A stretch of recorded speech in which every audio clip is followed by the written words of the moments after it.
As the 40 days of Lent draw to a close, Christians are reminded to reflect on how they live out their faith and conduct themselves. The clergy emphasize the biblical significance of Lent, highlighting lessons drawn from the 40 days period. All your life, you are looking into yourself, you are revising your life for 40 days.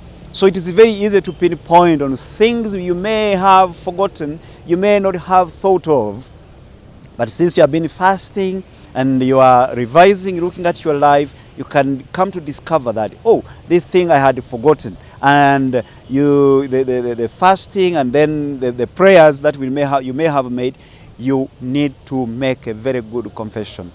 The Church observes fasting during Lent, a practice that encourages Christians to embrace self-denial as a spiritual discipline that goes beyond merely abstaining from food. First of all, as I've said, that you control the body, that means when you are hungry and you are paining, you get the pain for the body, there are certain things you cannot think about there immediately when you are hungry. So you are controlling your body. And that is physical suffering, physical fasting. And then you can abstain. You can abstain from things.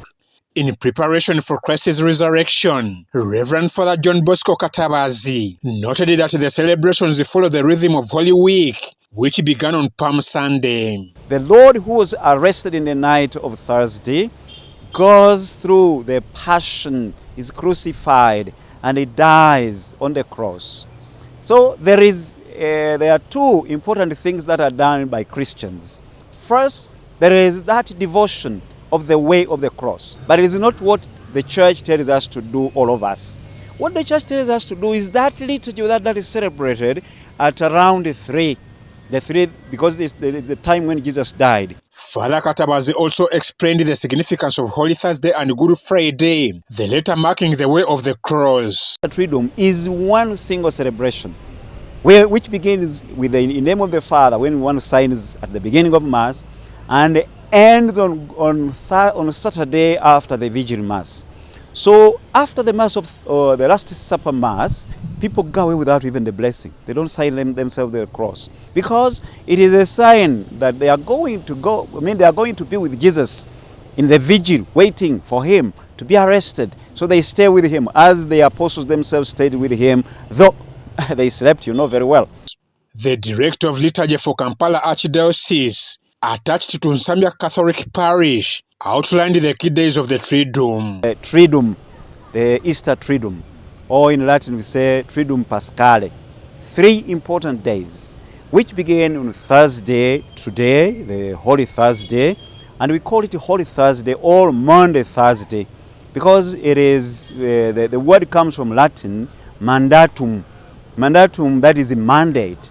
And what Jesus did in the evening, at the Last Supper, he gave a mandate of celebrating the Eucharist, a mandate of having those who will celebrate the liturgy as, the Eucharist as priests. So there is a formation, the institution of the Eucharist, the institution of holy orders, but also there is a mandate of loving. The priest emphasized that repentance and preparation during Lent call for deep reflection in anticipation of Easter. I'm Jjuuko for UBC.